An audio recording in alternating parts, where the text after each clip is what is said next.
Bonsoir à tous, une émission spéciale donc du journal sur Public Sénat puisque nous allons suivre dans un instant et en direct à la fin de cette édition avancée les vœux du président du Sénat. Jean-Pierre Bel est attendu notamment sur la manière avec laquelle le Sénat va aborder les grands rendez-vous politiques qui s'annoncent dans les semaines et les mois qui viennent. Et vous êtes déjà sur place, Michael Zamès.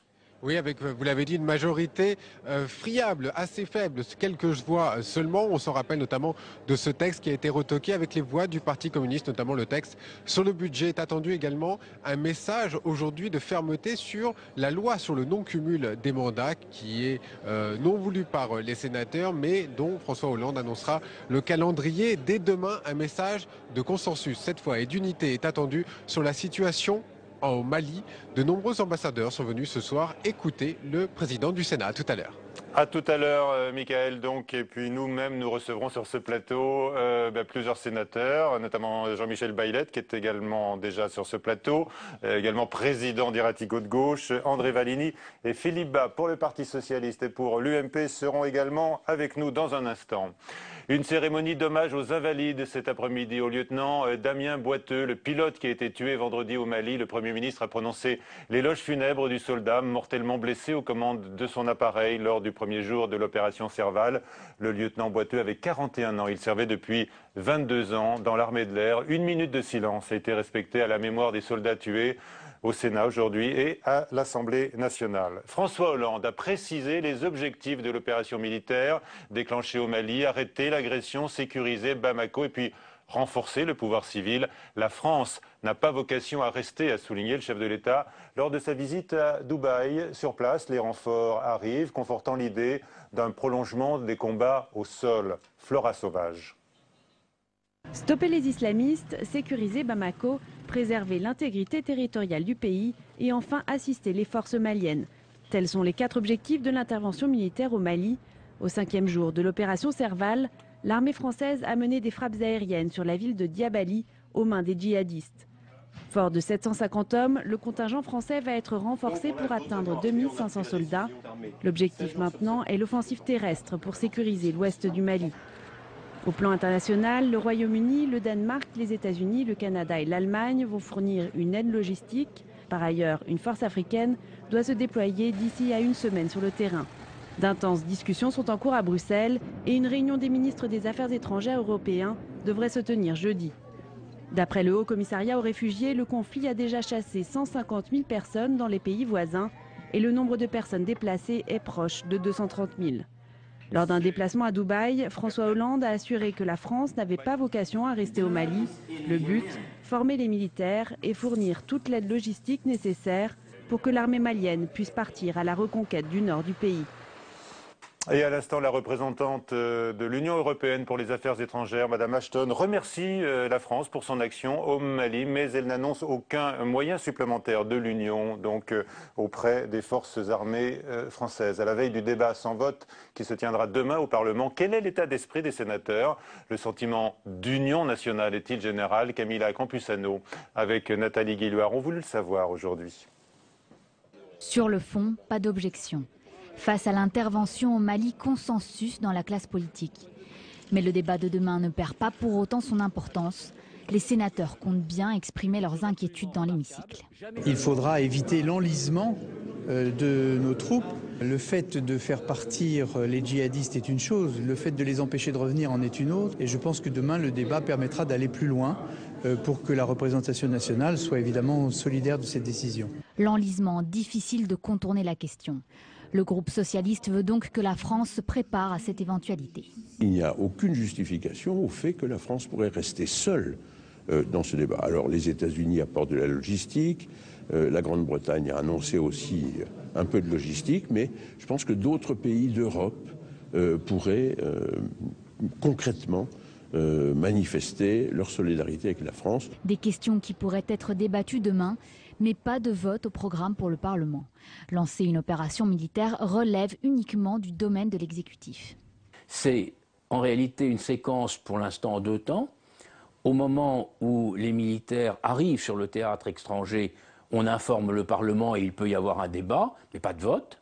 Bon, et puis 4 mois après, s'il faut que nos militaires restent sur place, eh bien, il faut l'accord du Parlement. Au bout de 4 mois, c'est donc le seul et unique moment où le Parlement aura son mot à dire. Après, il ne sera plus consulté, quelle que soit la durée de l'opération Serval. Noël Mamère qualifie de propagande, lui, les raisons de l'intervention au Mali. L'écologiste évoque les mannes de la France-Afrique. L'ancien ministre de l'Intérieur, Claude Guéant, est l'invité aujourd'hui de Preuve par 3 sur Public Sénat. Il apporte son commentaire sur ce que d'aucuns qualifient de tournant du quinquennat qui voit François Hollande s'installer dans le rôle de leader. On écoute Claude Guéant. La presse internationale note la métamorphose du Flamby au leader. Écoutez, François Hollande est quelqu'un de très estimable, de très respectable. Il est cultivé, intelligent, il connaît les affaires publiques, c'est évident. À droite, personne son indécision. Écoutez, c'est ce qu'on remarque effectivement dans beaucoup de pans de l'action publique. Ah mais là, ça a changé. Mais écoutez, il a pris une décision qui était salutaire. Mais vous savez, un président qui est confronté à une situation comme celle-là prend la décision. C'est sa fonction. Voilà, Preuve par 3 avec Claude Guéant à suivre à 22h45 sur Public Sénat. Le chef de l'État, de retour demain à Paris, présentera ses vœux au groupe parlementaire. L'intention lui est prêtée de répéter qu'il compte avancer rapidement désormais sur le non-cumul des mandats, sans traitement particulier pour les sénateurs. Un projet de loi est annoncé dès le mois de mars. Cécile Sixou. La loi n'est même pas déposée et déjà au Sénat, des voix évoquent l'idée d'un recours devant le Conseil constitutionnel. En première ligne, les sénateurs de droite. Pour eux, le non-cumul ne peut s'appliquer de la même façon à l'Assemblée nationale et au Sénat. Nous pourrions plaider au Sénat, à cause de l'article 24 de la Constitution, de ne pas avoir la même chose qu'à l'Assemblée nationale, puisque l'article 24 dit que nous représentons les collectivités territoriales et les territoires. Autre raison invoquée pour justifier l'inconstitutionnalité du texte, le statut des sénateurs. Il ne peut être modifié sans l'accord des intéressés eux-mêmes. Or, l'adoption du texte ne pourrait être le fait que des seuls députés. En tout cas, si la droite dépose un recours, les sénateurs socialistes opposés au projet pourraient en profiter. Ils n'ont pas besoin de le faire eux-mêmes. Si d'autres le font à leur place, l'effet sera le même. Donc, dans tous les cas de figure, il faut que l'étude soit très rigoureuse pour qu'il n'y ait aucun risque au Conseil constitutionnel. Éviter les risques constitutionnels, voilà la mission du gouvernement dans les semaines à venir, s'il ne veut pas une nouvelle fois voir l'un de ses textes retoqué. Harlem Désir, le premier secrétaire du PS, veut que la loi sur le non-cumul soit applicable dès les élections municipales de 2014. Il défend donc cette rénovation de la vie politique qui était, on le sait, l'une des promesses du candidat Hollande. Invité, Jean-Michel Baillet, sénateur du Tarn-et-Garonne et président des Radicaux de Gauche. Bonsoir. Bonsoir. Un mot d'abord sur le climat d'unité nationale, autour bien sûr de l'intervention des forces armées. François Hollande a montré qu'il est un bon président, qu'il est un homme d'État et qu'il sait prendre les décisions. L'armée française intervient au Mali. Il est normal que dans ce cas, il y ait consensus national. Inclinons-nous devant nos soldats, nos officiers qui ont donné leur vie pour lutter contre l'extrémisme et le fanatisme. François Hollande est un bon président. Il le prouve avec cet engagement militaire. Il le prouve. Il est déterminé et il a pris les bonnes décisions seul quand même. Ça n'était pas facile. Alors, François Hollande, dont vous saluez l'action ce soir, Jean-Michel Baillet, provoque quand même votre courroux, puisque à propos de ce que l'on vient d'évoquer, le non-cumul des mandats, on attend donc des précisions sur l'avancée législative de ce texte, un projet de loi au Conseil des ministres dès le mois de mars, qui provoque votre colère. Et là, vous ne le suivez pas. Je soutiens François Hollande, je suis dans la majorité. Mais j'ai contribué à son élection, je ne suis pas un godillot. Et je suis radical de gauche, je suis différent des socialistes. Si je partageais toutes leurs visions, y compris d'ailleurs les plus mauvaises, je serais socialiste. Voilà. Donc je suis radical. En tant que radical, je dis d'abord que ce texte est inopportun. Quand la France est en guerre, quand nous avons réglé les points d'emploi et de croissance, de compétitivité que sont les nôtres, il y a quand même d'autres priorités. Deuxièmement, ce texte est un mauvais texte. Parce que dans la période que nous vivons, qui est une période difficile, il va éloigner les citoyens de leurs élus. Mais rapprocher les parlementaires de leur chambre. Oui, rapprocher les parlementaires de leur chambre, mais moi je ne suis pas sûr que de légiférer en permanence 11 mois sur 12 arrange les choses. Regardez, il y a quelques jours à peine, nous discutions ici de l'excès de normes et de la nécessité de limiter. Par contre, quelle hérésie que de considérer que le Sénat, qui est appelé aussi le Haut Conseil des communes de France, qui est le représentant des élus et des collectivités, n'aura plus un maire, plus un président conseil général, plus un président de région, ben à ce moment-là, allons au bout, et que ceux qui se cachent derrière leurs petits doigts suppriment le Sénat. Donc le texte ne sera pas voté au Sénat. Le texte non seulement ne sera pas voté, mais nous lutterons pied à pied, et nous irons, s'il le faut, devant le Conseil constitutionnel, car il est incontestable que considérer que l'on peut passer en force avec le dernier mot à l'Assemblée nationale, d'abord c'est du mépris pour le Sénat, et deuxièmement, c'est anticonstitutionnel. C'est-à-dire que ce soir, vous menacez de saisir le Conseil constitutionnel comme la droite?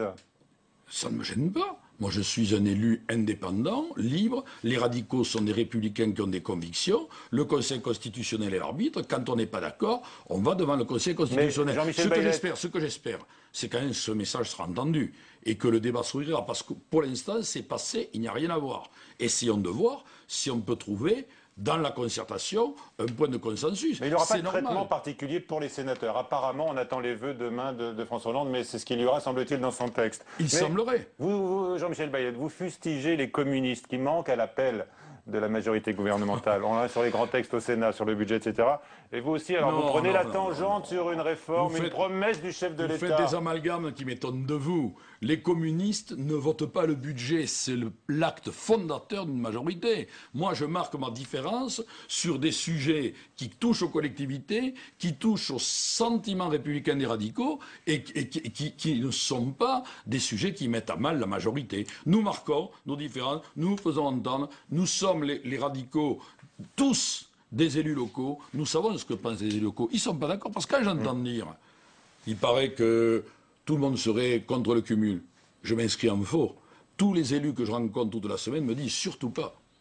Merci Jean-Michel Baylet. Et vous êtes en colère également contre la réforme de l'élection des conseillers généraux, dont le Sénat se saisit à partir d'aujourd'hui. On va briser la proximité. Un homme, une femme, on connaît la chanson, Jean-Michel Baylet. En politique aussi, ça s'appelle la parité. Eh bien, la formule la plus aboutie, ce sera cette réforme, avec ce binôme qui verra le jour lors des prochaines élections cantonales. Les explications de Jérôme Rabier, et on reprend le débat avec d'autres interlocuteurs juste après. C'est une petite révolution qui se prépare pour les cantons, ces petites circonscriptions électorales qui n'ont pas bougé depuis 200 ans. François Hollande l'avait promis lors des États généraux de la démocratie territoriale. Le texte arrive aujourd'hui au Sénat. Il faudra désormais voter pour un binôme composé d'un homme et d'une femme. La parité parfaite sera ainsi respectée dans les conseils départementaux qui remplaceront les conseils généraux. C'est une rénovation de la vie politique au niveau départemental en tout cas, puisque on va en gros avoir la moitié moins de cantons à travers notre pays, et puis on aura la présence de femmes, ce qui n'était jamais vraiment arrivé dans la vie politique au niveau départemental, puisqu'on devait atteindre 14%, ce qui était entre nous ridicule. Une parité réelle mais à marche forcée pour l'opposition qui regrette la disparition du conseiller territorial au profit de ce système binominal. Le conseil général, on le conserve, mais on va lui infliger un mode de scrutin dont le moins qu'on puisse dire est qu'il est original et qui n'existe nulle part ailleurs. Sauf, paraît-il, dans quelques... je crois en Écosse ou en Islande, je ne sais pas. Bon, donc c'est quand même un petit peu curieux. Mais ce qui inquiète le plus au centre et à droite, c'est le redécoupage des cantons, car 2 élus par circonscription impliquent de diviser leur nombre par 2. C'est les cantons ruraux qui vont pâtir de ce redécoupage, puisque dans certains cas, pour faire un canton, il faudra regrouper 4 à 5 cantons ruraux. Et donc il y aura une baisse très importante de la représentation de la ruralité dans les conseils généraux, ce qui est extrêmement préoccupant pour le monde rural. Préoccupant pour la ruralité, mais aussi pour les élus de droite et du centre qui sont le plus souvent élus dans ces circonscriptions rurales. Sachant que c'est le ministère de l'Intérieur qui décidera seul du redécoupage, beaucoup dans l'opposition dénoncent une loi plus électoraliste qu'électorale. Voilà, les invités, donc André Valigny, sénateur PS de l'Isère et président du Conseil général, cumul, Monsieur Valigny, et Philippe Bas, sénateur UMP de la Manche. Mais on parle d'abord de cette réforme, donc un homme, une femme, pour les élections cantonales de 2015. Monsieur Bas, vous êtes favorable à cette option ? Je comprends qu'il faille progresser sur la voie de la parité. Mais je voudrais vous signaler un point de principe très important. Et ici, au Sénat, on est attaché aux principes fondamentaux de la Constitution. Vous savez qu'en 1999, on a modifié la Constitution pour permettre que la loi favorise l'égal accès des femmes et des hommes à la vie politique, favoriser la mixité. Oui. Ça n'est pas imposer la parité obligatoirement partout et de manière rigide. Et je crois que ce texte, de ce point de vue-là, est tout à fait excessif et sans doute encourt-il la censure du Conseil constitutionnel. Je mets en garde contre cette rigidité excessive qui ne respecte pas les principes fondamentaux qui sont contre la discrimination positive. Monsieur Valigny, votre sentiment ? Non, moi je considère que c'est un grand progrès. Les conseils généraux souffraient depuis longtemps d'un déficit au regard de la parité. Et là, d'un seul coup, avec une seule loi, ils vont faire un bond en avant extraordinaire. Les conseils généraux départementaux demain vont devenir des assemblées modernes où il y aura autant d'hommes que de femmes. Donc ça, c'est très bien, c'est un vrai progrès. De la même façon que les conseils généraux aujourd'hui, départementaux demain, souffraient d'un déficit de représentation des zones urbaines. Les zones rurales étaient surreprésentées au détriment des villes et de leurs agglomérations. Ce que je crains en revanche avec ce texte, c'est qu'on passe d'un excès à l'autre. Et c'est que demain... Dans la représentation des territoires. Voilà, et que demain les zones rurales et de montagne soient sous-représentées. Or aujourd'hui, les zones rurales, les zones de montagne ont encore une assemblée dans la République, avec le Sénat bien sûr, où elles peuvent être entendues et défendues, ce sont les conseils généraux. C'est la raison pour laquelle, avec d'autres collègues socialistes, présidents de conseils généraux et sénateurs, nous allons essayer d'amender le texte pour que, au cas par cas, dans les départements très ruraux ou de montagne, on puisse déroger à la règle de l'application stricte du critère démographique. Vous savez, la moyenne départementale, plus 20%, moins 20%. On va essayer de trouver une solution qui fasse en sorte que les zones rurales et de montagne ne soient pas complètement abandonnées par les conseils généraux. Philippe Bas, donc il y a une volonté de la majorité d'aller peut-être dans le sens que vous voulez défendre par ailleurs sur la représentation Ce n'est malheureusement pas territoriale. le cas du gouvernement pour le moment. Il fait table rase de nos cantons comme si ces cantons n'avaient jamais existé et se permet de proposer un découpage discrétionnaire alors qu'il parle de déontologie et de transparence de la vie publique. La première chose à faire, c'est de créer une commission indépendante qui joue un rôle déterminant dans ce découpage. Et puisqu'on se réclame de la déontologie et de la transparence, ça commence par là. Mais ce découpage sera soumis, Monsieur Bas, vous le savez, à la censure éventuelle du Conseil d'État. Bon, c'est la moindre des choses, c'est le cas de tous les textes. Mais est-ce qu'on n'a jamais connu dans le passé des découpages qui ne soient pas discrétionnaires? C'est par exemple pour les circonscriptions législatives, quand en 1986 on a rétabli le scrutin majoritaire, il y a eu une concertation de toutes les instances politiques, les groupes politiques, les partis politiques, une commission indépendante qui a été mise en place. N'oubliez pas, il s'agit de faire table rase du passé et de supprimer les territoires. C'est la vérité. On ne va pas faire table rase du passé, on va garder le scrutin majoritaire canton par canton. Vous savez, il n'y a plus de canton. Monsieur Bas, que certains au Parti socialiste, dont je ne faisais pas partie, souhaitaient le scrutin proportionnel par liste départementale pour les conseils généraux. On a échappé à ça, si j'ose dire, on garde le scrutin majoritaire, canton par canton. On va regrouper certains cantons, on va en agrandir certains, en rétrécir d'autres. Le critère à prendre en compte en premier lieu sera le critère démographique. Mais il y aura un éloignement de certains élus, forcément, d'une partie de la population. Oui, voilà, dans les grands cantons, très vastes géographiquement, notamment en zone de montagne et de campagne, d'où l'amendement dont je vous parle, que nous allons essayer de faire passer pour que, au cas par cas, dans les départements de montagne, dans les départements très ruraux, le seul critère démographique ne suffise pas à découper les cantons. Il faudra prendre aussi... la proximité des élus, elle est vraie, notamment dans les territoires ruraux pour les conseillers généraux. Dans les villes, on ne connaît pas forcément son conseiller général. Il ne faut pas chercher des départements d'exception. Presque tous nos territoires ont une composante rurale très importante. Et quand vous faites des territoires qui vont être pour certains 10 fois plus grands en superficie que d'autres, vous faites table rase du passé, vous ignorez que les cantons existaient, pour la plupart sans changement, depuis 1800, que c'est la circonscription de base de la démocratie. Et donc, il fallait depuis 1871. Et donc il fallait les redécouper. Je suis tout à fait d'accord. Il fallait les redessiner. Que l'écart de population entre les cantons est excessif, mais pour autant laisser toute liberté pour créer de nouveaux cantons sans tenir compte du passé, ça n'est pas judicieux. Et le faire de manière partiale et discrétionnaire à la main du gouvernement, alors vous adopterez les amendements que nous présentons pour assurer l'impartialité.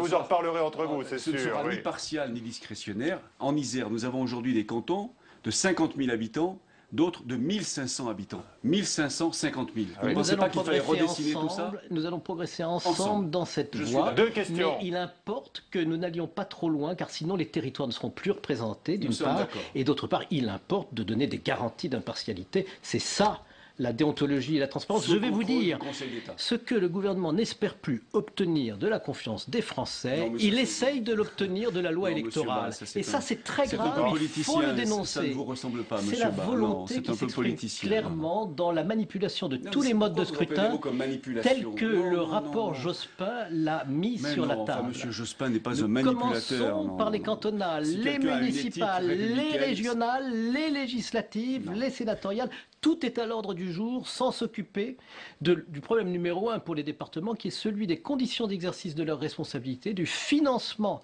de leur politique sociale dont on n'entend pas parler parce que le plus urgent, c'est de refaire les modes de scrutin. Vous parlez des arrière-pensées électorales du pouvoir. Beaucoup au Parti socialiste, je ne sais pas ce qu'en pense M. Vallini, pensent que la fin du cumul des mandats va affaiblir justement le Parti socialiste lors des municipales.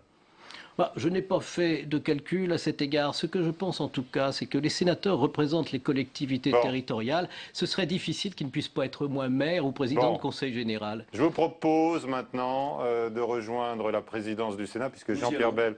Vous y allez, il va commencer à parler dans quelques minutes. D'abord un mot pour dire quand même, Monsieur Bas, que l'UMP nouvelle est avancée.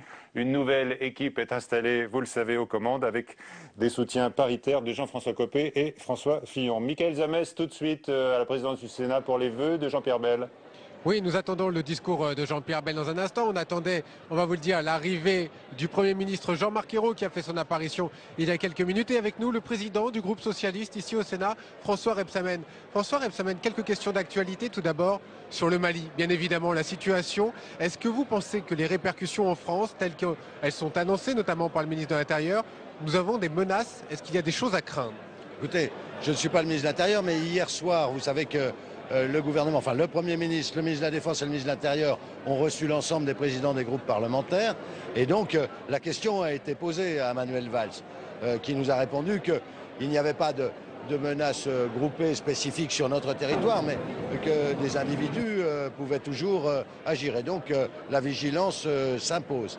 Et puis la vraie menace aurait été de laisser le Mali aux mains des terroristes qui envisageaient, par la prise de Coma et de Mopti, d'aller jusqu'à Bamako. Et dans la guerre, évidemment, il y a des risques. On a vu aujourd'hui, cet après-midi, une cérémonie d'hommage aux invalides pour ce soldat qui est décédé au combat. Est-ce que vous pensez qu'il y a un risque dans l'opinion de voir justement le retour de ces cercueils? Évidemment, à chaque fois qu'il y a une guerre, c'est ce risque-là, un changement dans l'opinion. Bien sûr qu'à chaque fois qu'il y a une guerre, il y a un risque de mort d'homme. C'est le métier de nos otages également. C'est le métier de ces soldats. Pour les otages, c'est un peu différent parce qu'ils auraient été encore plus en danger, si je peux dire, ils auraient été encore plus menacés, plus en danger, si le Mali était tombé aux mains justement des terroristes qui envisageaient de percer jusqu'à Bamako. Donc, est-ce que l'opinion peut se retourner? Je pense que l'opinion comprend que c'est une guerre contre le terrorisme. Et que cette guerre contre le terrorisme, c'est la France qui en a pris la tête aujourd'hui, sur décision du président de la République. Et que c'était la seule décision qu'il fallait prendre, la bonne décision. Il l'a prise, pour le moment, c'en est là. Maintenant, il va falloir trouver une sortie politique, bien évidemment. Mais pour le moment, on est dans la guerre. Alors, quand on est dans la guerre, on pense à la paix, et donc on pense à la suite, et on pense à une sortie politique. Alors, tout autre sujet, bien évidemment, mais c'est un sujet d'actualité. Il y a eu cet accord entre les syndicats et le patronat vendredi dernier. Est-ce que, désormais, il n'y a pas de place pour des amendements, notamment de vos alliés, que ce soit des socialistes, des Verts et des autres, quand le texte va arriver à l'Assemblée et au Sénat? Moi, j'ai pris l'engagement, je parle en tant que président du groupe ici au Sénat socialiste, j'ai pris l'engagement auprès du Premier ministre d'assurer la transposition la plus exacte possible du texte en loi. Et donc, ce texte qui est historique, puisque c'est la première fois qu'un accord entre partenaires sociaux arrive dans ces conditions, qui conforte la méthode Hollande, moi, je ne me vois pas aujourd'hui accepter l'amendement qui en dénature le sens. Et pourtant, on dit déjà que dans l'aile gauche du Parti socialiste, les amendements sont en fusion. Il y en aurait déjà des dizaines et des dizaines de déclarés. Je ne le crois pas. Je ne le crois pas. En tous les cas, au Sénat, je ne peux pas parler que pour le Sénat. Pour le moment, nous nous félicitons de cet accord et nous envisageons de le transposer dans la loi. Vous serez rapporteur sur ce texte, comme Bruno Le Roux à l'Assemblée nationale, qui est le président du groupe socialiste. Est-ce qu'on dit que vous pourriez utiliser l'article 49.3 pour ce texte, à savoir passer un petit peu en force peut-être? Ça, c'est le Premier ministre qui le décidera, c'est le gouvernement qui le décidera. Et tu en discutes avec lui. Oui, mais pour le moment, d'autres sujets d'actualité sont là. Donc, nous allons en discuter avec le groupe socialiste la semaine prochaine. Nous allons donc prendre des positions la semaine prochaine. Mais moi, je le rappelle, je suis pour la transposition telle qu'il est de l'accord dans la loi. Et sans amendement, sans modification. Encore un mot d'actualité. Vous savez que demain, le président de la République doit annoncer pour les assemblées, c'est-à-dire le Sénat, sur le non-cumul. Un petit mot sur le non-cumul, juste d'un mot, vous serez toujours opposé. Monsieur le Premier ministre. Le président de la République, il est dans son rôle. Il a annoncé qu'il ferait cette loi. Il va le confirmer demain. Et moi, je suis dans mon rôle en défendant ce que je crois, l'intérêt de l'institution. On va écouter tout de suite le président du Sénat qui vient de prendre la parole, Jean-Pierre Bel. Voilà, Claude Barthelone a réussi son entrée. Monsieur le Président de l'Assemblée nationale du Québec, Mesdames et Messieurs les ambassadeurs, Messieurs les Premiers ministres, Monsieur le Défenseur des droits, Mesdames et Messieurs les députés et sénateurs, Mesdames et Messieurs les magistrats, Mesdames et Messieurs les représentants des partenaires sociaux, Mesdames et Messieurs les représentants du monde associatif, économique et culturel, Mesdames et Messieurs les représentants des autorités morales, militaires et religieuses, Mesdames et Messieurs les représentants de la presse, Mesdames et Messieurs. Selon une tradition bien ancrée dans notre République, nous pouvons tous le constater, je suis particulièrement heureux de vous retrouver pour vous souhaiter une belle année 2013. Les circonstances nous appellent toutefois une certaine gravité et je veux pour commencer penser à ceux qui, en ce moment même, sont engagés depuis 5 jours, au péril de leur vie, dans l'intervention militaire au Mali. Dans cette opération difficile, à la demande du président de la République du Mali, M. Traoré, et dans le respect de la légalité internationale, nos forces se battent pour préserver la souveraineté d'un pays ami et pour défendre sa population face à des groupes armés terroristes qui ont déjà commis de nombreux crimes. Le Sénat était particulièrement sensible depuis plusieurs mois à l'évolution de la situation dans ce pays, puisque notre Assemblée entretient des liens nourris avec le Mali grâce aux nombreux partenariats entre collectivités françaises et maliennes. Les actes de barbarie sur les personnes, les destructions aveugles des monuments appartenant au patrimoine mondial de l'humanité ont profondément choqué tous ceux qui connaissent et aiment ce pays. Le très large consensus qui s'est formé sur les objectifs de l'intervention française doit être salué. Je veux exprimer ici ma solidarité avec nos compatriotes pris en otage dans la région du Sahel et avec leurs familles. Je veux aussi rendre hommage au lieutenant Damien Boiteux du 4e régiment d'hélicoptères des forces spéciales de Pau, tué au combat au Mali, ainsi qu'aux militaires qui ont péri en Somalie lors de la tentative de libération de Denis Alex. Monsieur le Premier ministre, vous nous l'avez indiqué, dès demain, le gouvernement sera entendu par notre commission des affaires étrangères et de la défense, puis prononcera une déclaration suivie d'un débat qui permettra au Sénat de compléter son information sur l'engagement des forces armées françaises. Nous vous remercions de nous avoir, dès le début, informés de ces événements graves.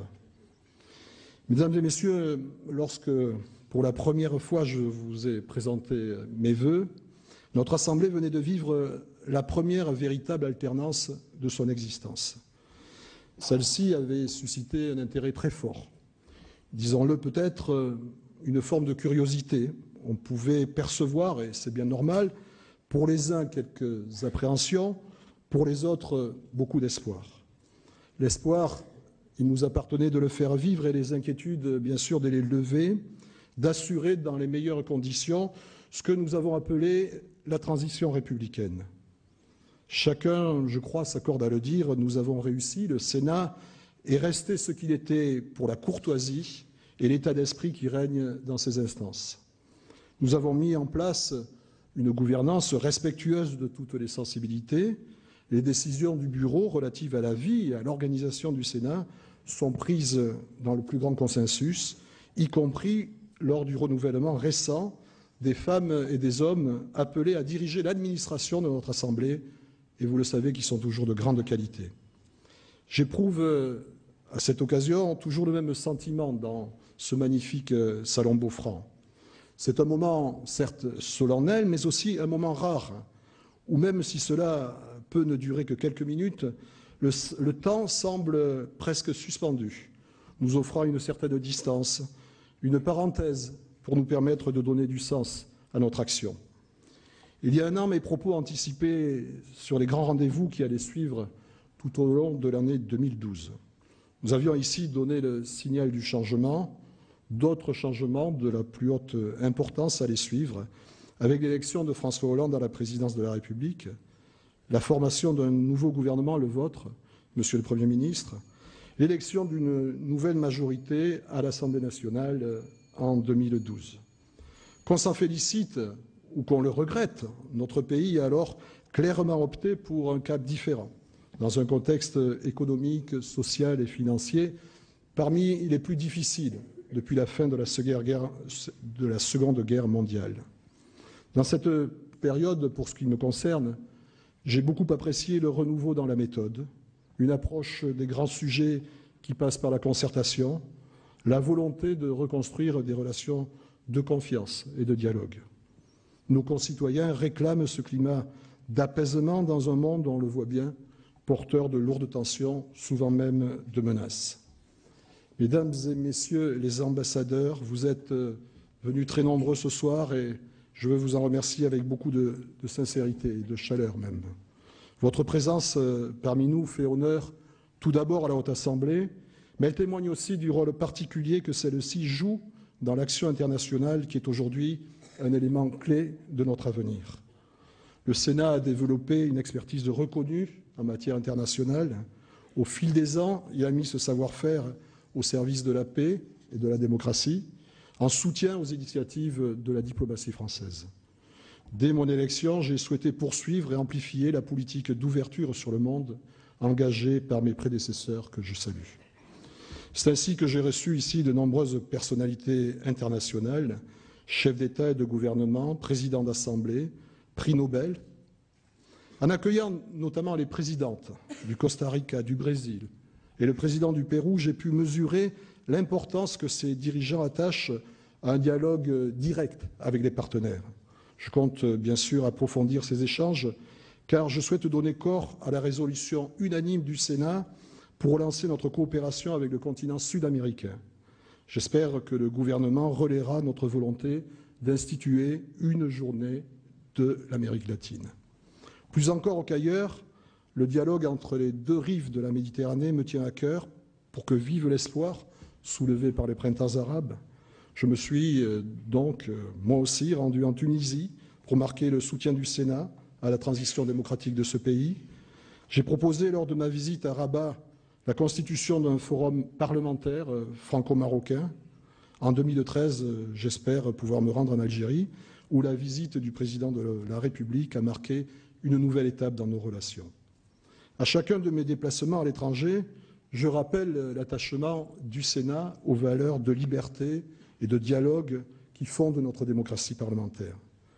Vous l'aurez compris, ma conviction est que partout, le Sénat peut contribuer à diffuser cette culture du respect et de la responsabilité qui nous est chère. C'est le sens de l'engagement des sénateurs et des sénatrices en faveur des droits de l'homme dans la tradition d'un Sénat protecteur des libertés. Je pense à la campagne pour l'abolition universelle de la peine de mort, au soutien adressé à Malala, jeune pakistanaise, victime des talibans, pour avoir demandé le droit à l'éducation pour les filles. Par son activité législative, le Sénat peut appuyer ces combats. Je souhaite ainsi que la proposition de loi déposée au Sénat pour assurer une meilleure transposition dans notre droit du traité de Rome instituant la Cour pénale internationale soit rapidement discutée. Alors que le drame du peuple syrien et ses 60 000 morts heurtent nos consciences, ce serait un signal fort. C'est par la coopération internationale, y compris en matière de justice pénale, que nous pourrons empêcher qu'une telle tragédie reste impunie. Ces événements tragiques survenus en Syrie, au Mali ou encore récemment au Kivu doivent nous rappeler le privilège qui est le nôtre. vivre dans une Europe de paix depuis près de 70 ans. Nous devons cet héritage salué par l'attribution à l'Union européenne du prix Nobel de la paix 2012 à ceux qui nous ont précédés, à tous ceux qui, au sortir du chaos de la Seconde Guerre mondiale, ont compris que l'intérêt des peuples était de s'unir pour construire un avenir commun. Dès le 22 janvier, comme le fera mon collègue de l'Assemblée nationale, je conduirai une délégation de notre Assemblée à Berlin pour commémorer le cinquantenaire du traité de l'Élysée. Le continent européen est un espace de paix, de liberté et de démocratie, mais il est traversé ces dernières années par une crise profonde, une crise sociale, économique, financière, mais aussi morale. Il s'interroge sur son destin. Au début de l'année dernière, nous avons craint le pire, l'effondrement du système bancaire, l'éclatement de la zone euro, le blocage du projet européen. Pour l'Europe, une réorientation s'imposait afin de remettre la croissance et la solidarité au centre du débat. Le président de la République l'a obtenu en juin dernier. Pour la France, les Français ont fait le choix d'un programme et d'une méthode, le redressement du pays dans la justice, la confiance et le dialogue qui vous tient tant à cœur, Monsieur le Premier ministre. Certes, il y a des impatiences. Bien sûr, il y a de l'inquiétude. La crise est là. Le chômage augmente depuis 19 mois. La tâche est immense. Elle est complexe. Face à l'intensité de cette crise, nos concitoyens peuvent être gagnés par le doute. Mais une fois encore, je citerai Jean Jaurès, c'est à nous de fatiguer le doute du peuple par la persévérance de notre dévouement. La représentation nationale a un rôle éminent à jouer pour répondre aux attentes et à l'espoir des Français. Dès mon élection à la présidence du Sénat, j'ai souhaité que notre Assemblée engage des changements profonds. Avec le Bureau et l'ensemble des sénateurs, nous avons entrepris des réformes pour donner au Sénat un train de vie plus sobre, favoriser le pluralisme, mieux prendre en compte la diversité et, bien sûr, être à l'écoute des collectivités territoriales. Notre Assemblée s'est mobilisée pour l'effort de redressement des comptes publics. La dotation qu'elle demande chaque année à l'État a été réduite à mon arrivée, de sorte qu'elle est aujourd'hui inférieure à celle de 2008. Les économies ont été réalisées dans la concertation. Je sais que chacun partage au Sénat cette volonté de travailler avec sérénité, mais aussi détermination, à rendre notre institution plus économe et donc plus efficace. À partir de l'exercice 2013, la Cour des comptes procédera directement à la certification des comptes du Sénat. Je cherchais Monsieur le Premier Président. Cette initiative que j'ai prise il y a un an afin de mieux assurer la transparence et la modernisation de notre gestion. Je suis heureux que le président de l'Assemblée nationale, d'emblée, dès son élection, y ait adhéré. La force du pluralisme sénatorial s'est exprimée dans les nombreuses propositions de loi issues de tous les groupes politiques et de très nombreux travaux de contrôle conduits en 2012 sur les agences de notation, sur l'évasion fiscale, sur la réforme de la carte judiciaire ou sur les droits des personnes handicapées. La création de la Commission du développement durable, mais aussi la Commission pour le contrôle de l'application des lois, a, je le crois, fortement contribué à cette nouvelle montée en puissance des activités de contrôle et d'évaluation. J'ai souhaité que le Sénat s'ouvre à la diversité et prenne mieux en compte les spécificités des collectivités ultramarines. À cette fin, nous avons installé une délégation à l'outre-mer présidée par Serge Larcher. Les travaux de cette délégation ont porté leurs fruits, tant en ce qui concerne la lutte contre la vie chère que dans la définition de la politique européenne de la pêche. La délégation est désormais porteuse d'une attention permanente pour les Outre-mer qui doit se diffuser à tous nos travaux. Représentant des collectivités territoriales, le Sénat a été pleinement à l'écoute des élus de tous les territoires en 2012. En organisant les États généraux de la démocratie territoriale, j'ai souhaité leur rendre la parole et redonner du souffle à la démocratie territoriale. Cette initiative a été un succès grâce à la mobilisation de tous, des maires, des élus, des sénateurs, mais aussi, et je veux vraiment les en remercier, de l'ensemble des personnels du Sénat qui ont assuré la bonne organisation de nos travaux. À la fin du mois de janvier, le Sénat discutera 2 nouvelles propositions de loi issues de ces échanges sur les normes et sur les conditions d'exercice des mandats électifs. Mesdames et messieurs, il ne m'a pas échappé, et je pense à vous non plus, que les votes du Sénat, en particulier au cours des derniers mois, avaient suscité de nombreux commentaires et même des interrogations. C'est que la réalité ne se résume pas à certains schémas préétablis. La vie du Sénat depuis le mois de juin 2012 ne peut être comprise sans un certain effort de pensée complexe, pour reprendre les mots d'Edgar Morin. L'observateur peu averti pourrait ne retenir de la chronique des dernières semaines de 2012 que le rejet de certains textes. Alors bien sûr, le Sénat n'a pas apporté, pour les textes budgétaires en particulier, des réponses conformes à ce que pouvait attendre le gouvernement. Il n'en a pas moins adopté, depuis septembre 2012, 3/4 des textes qui lui ont été soumis. Si l'on ne retient que les projets de loi, il en a adopté 10 sur 14. Vous le savez, Monsieur le Premier ministre, cher Jean-Marc Ayrault, des circonstances particulières liées à la vie politique nationale, aux choix politiques de certaines formations, et c'est bien leur droit, ont pu conduire au rejet de certains textes. Notre Assemblée se trouve en effet dans une situation jusque-là inédite. Les grands électeurs ont porté au Sénat une majorité de gauche, cela ne fait aucun doute, j'en suis presque l'incarnation. Cette majorité est diverse, elle fait plus que jamais du Sénat un lieu d'expression du débat démocratique. Elle n'a pas aujourd'hui les contours exacts de la majorité gouvernementale. Pour autant, les majorités de rejet qui sont apparues ne sont ni cohérentes entre elles, ni durables, j'en reste persuadé. Le Sénat a souvent cultivé son goût pour la différence, y compris dans le fait majoritaire. On ne l'a pour autant jamais considéré comme particulièrement affaibli. Cela ne doit pas dispenser chacun d'assumer ses responsabilités face aux choix qui s'imposent à nous dans la situation que nous connaissons, confrontés à l'impérieuse nécessité de redresser le pays et de réduire les inégalités. Ne nous y trompons pas, nos concitoyens observent avec attention le fonctionnement de leurs institutions.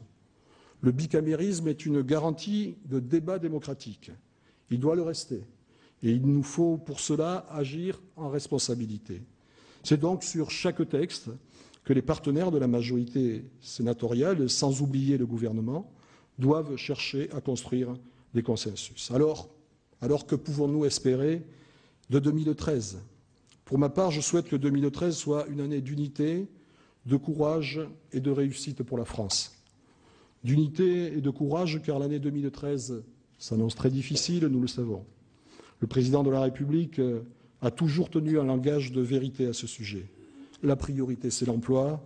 L'urgence, c'est l'équilibre des finances publiques parce que, comme l'écrivait Pierre Mendès France, dont nous avons célébré le 30e anniversaire de la disparition récemment, le désordre financier frappe d'abord les pauvres. Nous devons donc rétablir nos comptes publics, non pour servir les intérêts des marchés financiers, mais pour préserver notre modèle social, fondé sur la solidarité et l'égalité des droits. Ces objectifs portent une ambition pour la France, celle de dire non au déclin, de reprendre notre destin en main, de renouer avec la croissance et de redresser le pays. Notre situation géographique, notre démographie, notre jeunesse, nos équipements sont autant d'atouts dans le nouvel ordre économique mondial. L'attractivité de nos territoires est aussi un atout qu'il faut valoriser au mieux. Dans ce domaine, le rôle des collectivités territoriales est déterminant. Les collectivités, je vais encore le rappeler, réalisent 70% de l'investissement public civil. Sachons leur faire confiance, mais soyons également attentifs. Le redressement devra s'appuyer sur une cohésion sans faille de nos territoires. Jusqu'à présent, la France a pu bénéficier de son système social protecteur, qui a freiné les effets immédiats les plus brutaux de la crise. Mais il faut être conscient que nous abordons une période difficile, qui porte une menace de fracture territoriale. Il ne faut pas laisser se creuser l'écart entre des espaces dynamiques et des territoires industriels fragilisés par une crise profonde. Face aux transformations en cours, nous devons être à la fois solidaires et unis autour des valeurs de notre modèle social, aussi bien qu'offensifs et déterminés dans la modernisation de notre économie.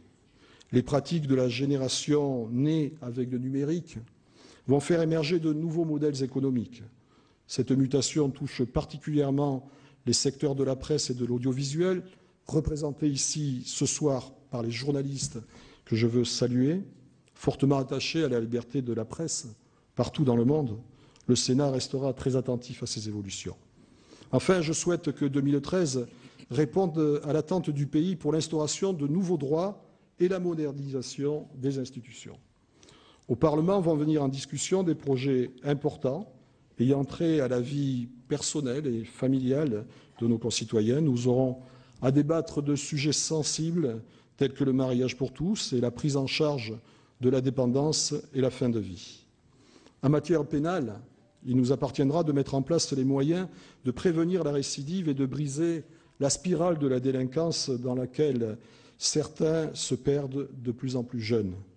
Cela devra nous conduire à une réflexion sur le rôle et sur l'état de nos prisons, car la sanction pénale doit avoir un sens, non seulement pour la société, mais aussi pour celui qui l'a subie.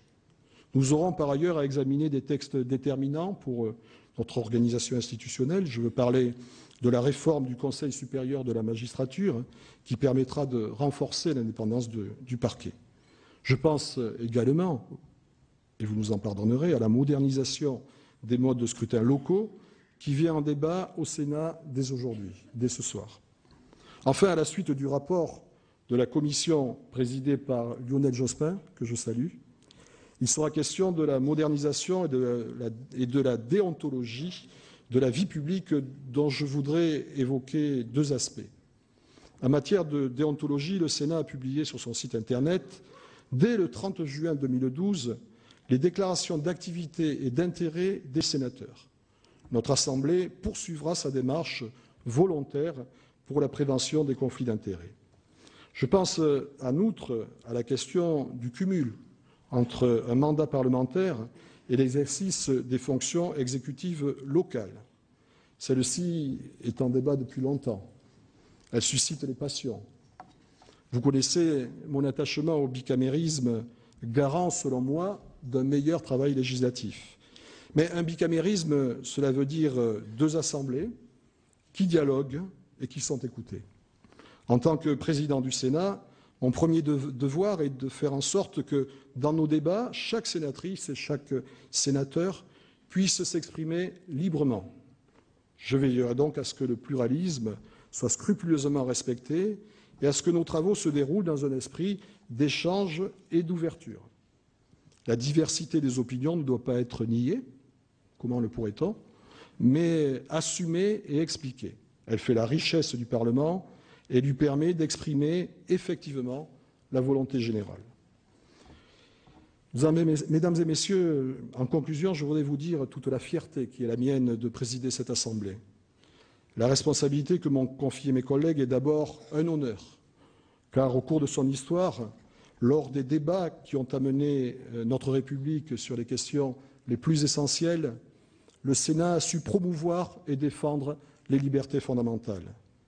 Le Sénat républicain a accueilli, entre autres, Victor Schœlcher, Hugo, Waldeck-Rousseau, Clemenceau, pour ne parler que du passé lointain. Être président du Sénat est donc un honneur, mais aussi un motif d'humilité. Et pourtant, permettez-moi d'en manquer d'humilité, peut-être un peu, en me penchant un instant sur la façon dont j'ai vécu ces quelques mois de présidence. On a dit que j'étais pudique. On me l'a même, si j'ai bien compris, un peu reproché. Je vais donc quelques instants, et vous me le pardonnerez, faire violence à ma propre nature en vous livrant des sentiments personnels. Il y a ceux qui pensent qu'il faudrait parler à tout instant et sur tous les sujets. Ce n'est pas ma vision de l'action politique. Je crois encore aujourd'hui que l'on ne doit pas parler tout simplement pour faire du bruit. On doit parler lorsque c'est utile et, si possible, quand on a quelque chose à dire. Il y a ceux qui pensent que l'on pourrait conduire le Sénat à la baguette pour éviter ce qu'ils appellent des désordres et se substituer même au président de groupe. Je pense qu'ils connaissent mal la nature profonde du Sénat. Alors oui, je l'avoue, je continue à revendiquer une forme de simplicité dans la mission qui est la mienne aujourd'hui. J'ai noté ce que disait de la simplicité un philosophe, André Comte-Sponville. Je le cite. « Être simple, c'est ne pas faire attention à soi, à son image, à sa réputation. Être sans ruse et sans secret. Celui qui est simple n'a rien à prouver, puisqu'il ne veut rien paraître, ni rien chercher, puisque tout est là.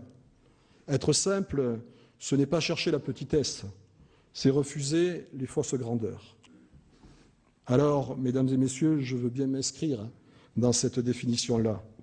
Voilà ce à quoi je me réfère. Ne pas céder à l'air du temps, ne pas s'exposer pour apparaître, mais s'exprimer au nom de l'institution pour la servir au mieux.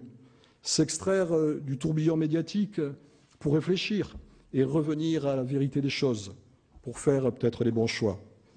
Cet état d'esprit est celui du Sénat, assemblée qui préfère la réflexion à l'affrontement, ce qui ne veut pas dire qu'elle redoute le combat politique. Ce fut celui de nos prédécesseurs pour construire la République, c'est celui de ceux qui résistent dans tous les pays contre l'injustice et l'oppression. Ce combat est l'honneur de la démocratie quand il conjugue le respect mutuel avec la recherche de l'intérêt général. Voilà les vœux que je forme pour 2013. Voilà mon espoir pour la France, une France apaisée, rassemblée, solidaire et unie pour construire une société forte de ses valeurs républicaines, ouverte au monde et confiante en l'avenir. Monsieur le Premier ministre, mes chers collègues, mesdames et messieurs, pour vous-même et pour tous les vôtres, bonne et heureuse année 2013.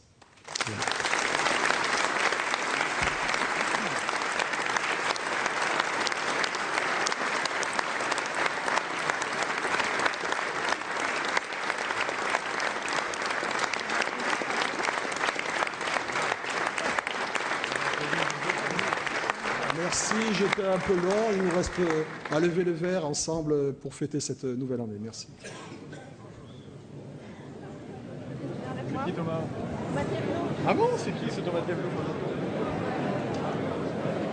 Voilà pour les vœux du président du Sénat, Jean-Pierre Bel, qui a passé 30 minutes de discours avec plusieurs thèmes. Il a tout d'abord rendu hommage, bien évidemment, aux soldats français qui sont engagés militairement au Mali, à ces soldats aussi dont la France a rendu hommage cet après-midi dans la cour des Invalides avec la présence du Premier ministre ici présent. Il a rendu hommage à ce lieutenant qui est décédé au combat vendredi dernier.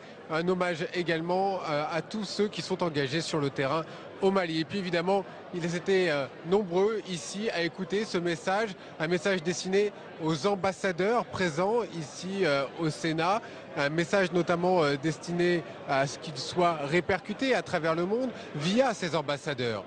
Et puis Jean-Pierre Bel a beaucoup parlé de l'institution du Sénat, de son rôle également en tant que président de l'Action qu'il a mené depuis 1 an et demi maintenant qu'il a été élu ici au Sénat, de cette majorité. Et puis nous avons aussi beaucoup parlé de sa vie personnelle et de ces moments qu'il a ressentis au moment où il est souvent critiqué peut-être par un manque de charisme. Et bien finalement Jean-Pierre Bel a dit qu'il n'était pas là pour faire du bruit quand on n'avait rien à dire. Voilà pour le message à ceux qui n'avaient pas bien entendu ce que Jean-Pierre Bel voulait affirmer depuis 1 an et demi. Nous a rejoint à présent sur notre plateau Pierre Laurent, à qui je vais demander de s'installer à côté de moi sur ce côté. Voilà, secrétaire national du Parti communiste, sénateur Pierre Laurent. Vous avez entendu peut-être le message de Jean-Pierre Bel qui vous était un petit peu destiné. Il y a eu une partie du discours où il a dit peut-être que ceux qui s'attendaient à ce que le Sénat vote comme les autres, conforme, eh bien, il y a eu quelques surprises. Ce message vous était destiné, vous, les communistes, qui ne votez pas avec la majorité actuelle. Oui, mais j'ai entendu dans la bouche du président du Sénat des propos qui m'ont convenu sur ce point. Il a, je crois, respecté le débat parlementaire. Il a dit qu'effectivement, si les votes n'étaient pas tout à fait ceux qu'on attendait parfois, ils étaient le reflet d'une réalité qu'il fallait prendre en compte. Donc je crois qu'il n'a de surcroît pas dramatisé ses votes, il a souhaité que le débat se poursuive, c'est mon état d'esprit aussi. Donc je crois qu'on va continuer à avoir une vie parlementaire utile au pays, au Sénat. C'est-à-dire que pour être très clair, en 2013, il faut s'attendre finalement à ce que vous avez fait en 2012, c'est-à-dire pas voter conforme des grands textes, en tout cas quand vous n'êtes pas d'accord. Écoutez, on va continuer, nous, à se comporter, je crois, comme chaque sénateur essaye de le faire, c'est-à-dire en répondant par ses votes à la manière dont il envisage l'intérêt du pays et l'intérêt général. Donc ce qui nous motive, ça n'a jamais été telle ou telle posture politique, c'est que nous jugeons les textes qui nous arrivent en fonction de ce que nous pensons utile au pays. Nous allons continuer d'agir de cette manière-là. Pourtant, vous entendez des critiques aussi qui ne viennent pas forcément du président du Sénat, mais peut-être d'autres personnalités du Parti socialiste qui disent « Eh bien, Pierre Laurent, ici, il essaye de se refaire une santé face à Jean-Luc Mélenchon qui lui a peut-être un petit peu pris la vedette. » Non mais écoutez, ça n'a jamais fait partie de mon état d'esprit. Je me reconnais assez d'ailleurs. Il fallait vous poser la question quand même. Oui, bien sûr. Non, mais je me reconnais assez dans les propos avec lesquels Jean-Pierre Bel a conclu son propos. C'était André Comte-Sponville notamment. Oui, mais je crois que faire de la politique, ce n'est pas s'installer dans le paraître, comme il l'a dit, c'est essayer d'être utile. Donc moi, je n'ai jamais cherché à avoir une posture au Sénat qui cherche à faire parler de moi ou je ne sais quoi. J'essaye d'être fidèle à mes idées, tout simplement. Pierre Laurent, peut-être plus sérieux sur ce qui se passe sur la situation au Mali et l'intervention française militairement. Qu'en pense le Parti communiste? Est-ce que vous suivez François Hollande sur son intervention?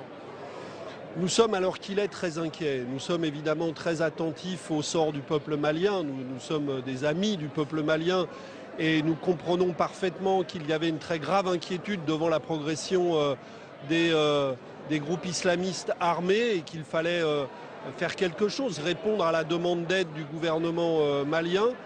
Mais nous sommes inquiets parce que nous avons mis le doigt dans une guerre qui risque d'être très difficile. Les conditions n'ont pas été créées pour aborder cette guerre dans les meilleures conditions. La discussion multilatérale qui aurait dû se construire ne s'est pas construite à nos yeux dans de bonnes conditions. Donc il y a. C'est important, Pierre Laurent.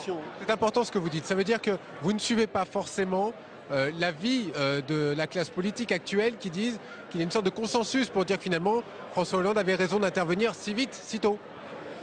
Je crois qu'on aurait dû préparer les choses tout à fait autrement et surtout j'aimerais que maintenant on réponde à la manière, à la vision de l'avenir qui est la nôtre dans ce dossier parce que nous n'aurons pas de solution durable uniquement avec la solution militaire. Donc il y a beaucoup de questions, nous allons les poser avec responsabilité, je le répète, en étant pour notre part attentifs à l'aide nécessaire à apporter au Mali et au peuple malien. Merci beaucoup Pierre Laurent d'être intervenu en direct ici dans les salons de la présidence du Sénat. Pierre Moscovici, le ministre de l'économie, va prendre votre place. Il se salue, c'est la nouvelle année. Pierre Moscovici, si vous voulez bien vous installer. Merci de répondre en direct à nos questions. Vous avez entendu peut-être les propos qui étaient juste derrière nous de Pierre Laurent notamment, juste sur le Mali. Il vient de dire tout simplement qu'il était très inquiet de la situation, qu'il fallait aider le peuple malien, mais qu'il ne fallait pas s'enliser sur place. Qu'est-ce que vous en pensez? Cette intervention a commencé il y a quelques jours. C'est une intervention qui est justifiée, qui est soutenue par toutes les forces du pays. Elle se déroule dans les conditions, dans les temps qui étaient prévus. Vous savez, l'enjeu, c'est simple. C'était, comme l'a dit le président de la République, aujourd'hui encore, de protéger nos ressortissants, de protéger Bamako et aussi... on va se retourner un petit peu face à la caméra, si vous voulez bien. Allez, et aussi d'éviter que nos intérêts soient menacés par une potentialité terroriste. Il faut vraiment que la nation entière se soude autour de nos troupes. Oui, c'est vrai qu'il y a une unité politique, une union, en tout cas une union sacrée, mais là c'est vrai que ce que nous a dit à l'instant Pierre Laurent dénote un petit peu. Non, je pense qu'il est logique qu'on émette des préoccupations. Évidemment, le gouvernement les prend en compte, mais ça n'entache pas le soutien nécessaire, l'unité autour de l'engagement de nos forces. Cet après-midi, il y avait une cérémonie en la mémoire d'un militaire qui a été tué. Nous sommes à leur côté. Pierre Moscovici, parlons un petit peu des problèmes économiques de la France. Vous avez déclaré ce matin, vous avez annoncé en tout cas que le livret A serait abaissé à 1,75%. Et pourtant, vous avez dit que c'était une bonne nouvelle. Comment est-ce qu'on peut vous croire? On m'a posé la question. Ce que j'ai expliqué, je n'ai pas, je crois, prononcé pour ma part ce mot. Mais c'est vrai que le pouvoir d'achat du livret A est plus haut aujourd'hui avec 1,75% qu'il ne l'était depuis 2 ans avec 2,25. Parce que le pouvoir d'achat... On a du mal à comprendre, on va essayer de quand même vous... Le pouvoir d'achat, c'est une démonstration simple, c'est la différence entre le taux du livret A et le taux d'inflation. En août 2011, il a été fixé à 2,25 alors que l'inflation était à 2%. Ça fait 0,25 le pouvoir d'achat. En février 2012, le gouvernement n'a pas souhaité l'augmenter alors que l'inflation était à 2,4, ce qui veut dire qu'il y avait une perte de pouvoir d'achat de 0,15. L'été dernier, je l'ai maintenu à 2,25 alors que l'inflation était à 1,9, ça faisait 0,35. Et là, en bonne intelligence avec le gouverneur de la Banque de France, j'ai décidé de ne pas appliquer mécaniquement la formule qui menait à 1,5%, puisque l'inflation était à 1,2, mais de monter à 1,75. Ce qui veut dire que le pouvoir d'achat est de 0,55% aujourd'hui. Et j'ajoute qu'il ne faut pas voir que cet aspect-là, il faut aussi voir l'encouragement au logement social. Sur le logement social, mais vous imaginez aussi que les Français qui nous regardent ce soir pensent aussi à ceux qui ont ce livret A et qui se disent à 75%, ça va baisser. Là, vous venez de nous faire la démonstration que... Ça baisse moins que ne baisse l'inflation, et donc ça permet de gagner plus en termes de pouvoir d'achat. Parce que tout de même, si on maintenait pour l'éternité le taux à un certain niveau, alors que l'inflation baisse, on créerait des effets d'éviction, notamment par rapport à ce qui est nécessaire, c'est-à-dire le financement de notre économie et le financement du logement social. Notez que le mouvement HLM était très demandeur d'une baisse. Est-ce que ça pourra baisser encore un petit peu le livret A? On dit que le gouverneur de la Banque de France pourrait émettre encore un avis qui ferait que ça baisse encore un peu. Nous avons un autre rendez-vous en août et nous ajusterons en fonction de l'inflation. Disons que l'inflation est tout de même aujourd'hui à 1,2%. Si elle restait à ce niveau-là, il n'y a pas de raison que le taux du livret A baisse. Je rappelle que ce que je fais, c'est appliquer une formule automatique qui existe depuis fort longtemps, qui dit inflation plus 0,25, sauf circonstances exceptionnelles. Et en concertation avec le gouverneur, j'ai obtenu qu'il y ait des circonstances exceptionnelles qui ont donné un coup de pouce au livret A de 0,25%. Pierre Moscovici, on passe sur un autre sujet. Cet accord qui a été signé vendredi entre les syndicats et le patronat. On dit qu'il y a un verrouillage du gouvernement contre les députés, qu'ils interdisent tout amendement. Est-ce que c'est vrai? Il n'y a pas de verrouillage. Il y a simplement le fait que c'est un accord très important, le plus important depuis 30 ans, qui permet d'apporter des garanties nouvelles aux travailleurs, de faire en sorte que le contrat à durée indéterminée soit privilégié par rapport au CDD, de créer des droits rechargeables, des droits portables, une complémentaire santé pour tous. Et vous vous doutez bien que cette discussion, ça a été une discussion de centaines et de centaines d'heures, qui engage des partenaires qui se sont engagés sur cet accord-là. Et la bonne méthode, c'est de faire ce qui se passe dans les pays où la méthode est une méthode de discussion sociale, de dialogue social, qu'on transpose dans la loi l'accord. Vous doutez bien que si on commence à tout bouger, tout amender, alors à ce moment-là... C'est la liberté aussi des députés, des sénateurs. À ce moment-là, on détruit l'accord et son esprit, et on pourrait lui retirer du soutien. C'est la raison pour laquelle, sans verrouiller quoi que ce soit, le message que je porte derrière Michel Sapin, qui est ministre en charge de ces questions, c'est qu'il faut respecter cet accord et que le plus simple, c'est de voter ce qui a été décidé par les partenaires sociaux. Je pense que ce serait un grand progrès pour le dialogue social entre pays et pour le Parlement, une marque de sagesse et de responsabilité. Merci beaucoup Pierre Moscovici d'avoir été en direct avec nous. Claude Bartolone, le président de l'Assemblée nationale, va nous rejoindre dans quelques secondes. Voilà, il s'installe. Claude Bartolone, merci de venir en direct à nos côtés. Vous avez entendu votre homologue du Sénat, Jean-Pierre Bel, parlant notamment de ce qui se passe au Mali et de ce débat important qui aura lieu chez vous à l'Assemblée, chez nous au Sénat demain. Qu'est-ce que vous attendez de ce débat? D'abord, il faut que le gouvernement nous donne à la fois les informations qui ont amené le président de la République à décider de cette intervention, et puis surtout que le gouvernement puisse nous expliquer quelle va être l'aide apportée par les autres pays européens et les alliés. Aujourd'hui, la France est en train de faire le travail, mais elle n'est pas en train de faire le travail simplement au nom de la France. C'est toute l'Afrique de l'Ouest qui pouvait être déstabilisée. C'était un risque pour l'ensemble de l'Europe. Et je crois que nous attendons des explications sur le fait de savoir quelles sont les demandes qui ont été faites à nos alliés et comment ils vont nous donner un coup de main. Et puis, je pense que le gouvernement nous donnera des précisions pour savoir comment il va y avoir un niveau de formation le plus rapidement possible pour permettre aux armées africaines de pouvoir intervenir aux côtés des armées, de l'armée malienne afin de reprendre possession de ce territoire et d'éviter que les narcotrafiquants qui se retrouvent dans un certain nombre de groupes terroristes n'imposent une loi insupportable à ce pauvre pays. Vous connaissez bien François Hollande, le chef de l'État. Est-ce que pour vous, ce qu'il a fait, c'est-à-dire marquer un petit peu de son empreinte et dire « je décide, je suis le chef de l'État, le chef des armées, presque le chef de guerre ». C'est le tournant du quinquennat. Bon, vous savez, je ne suis pas dans cette explication-là. Je vois surtout que le président de la République française a pris ses responsabilités. Il a été appelé par son homologue du Mali, il a eu une autorisation de la part du Conseil de sécurité et il a fait le travail. Et il a réussi à prendre une décision rapide en ayant la chance d'avoir une armée française qui est capable de répondre dans les plus brefs délais. Et je crois que c'est cela que l'on attend de la part d'un homme d'État, c'est lorsque l'histoire appelle une décision, être capable de le prendre. Justement, ce costume de président, de chef d'État, de chef des armées, il vient de l'endosser et c'est vrai que le week-end a été marqué tout de même par 3 événements, que ce soit ces manifestations sur le mariage pour tous, sur lequel il a dit « je tiendrai bon face à la rue », que ce soit cet accord sur le travail dont on va parler également et que ce soit cette décision d'intervenir. Est-ce que pour vous, c'est quelque chose qui va marquer ce quinquennat ou pas ? Ça va le marquer parce que l'on voit bien ce qu'est la valeur de la parole du président de la République, François Hollande. Lorsqu'il dit il y a eu une manifestation importante, mais je tiendrai bon, c'est qu'il est mandaté par les électeurs qui ont voté pour lui et qui ont fait attention aux propositions. Vous voyez, quelquefois, l'on a l'impression, lorsque l'on entend un certain nombre de représentants de l'opposition, que finalement, les programmes électoraux ne doivent exister que le temps d'une élection. Non, sur le mariage pour tous, sur l'évolution de la famille, le président de la République a eu l'occasion de s'exprimer. Il n'y a pas de tromperie sur la marchandise. Il est exactement conforme aux engagements qu'il a présentés devant les Français au moment où il a été élu. Ah, vous savez qu'il y a un sujet qui agite beaucoup le Sénat, mais également l'Assemblée nationale. Le président du Sénat en a parlé tout à l'heure. C'est cette loi sur le non-cumul des mandats. Alors vous avez fait cette proposition de remplacer un député qui démissionnerait par son suppléant, peut-être d'ici 2014. Harlem Désir, le premier secrétaire du Parti socialiste, ce matin a dit il faut que ça s'applique dès 2014. Vous pensez vous y arriverez?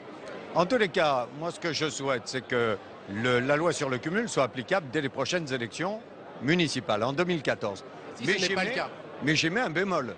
C'est que je ne veux pas que l'on assiste à une dissolution camouflée ou à une réduction du pouvoir que donne la stabilité institutionnelle.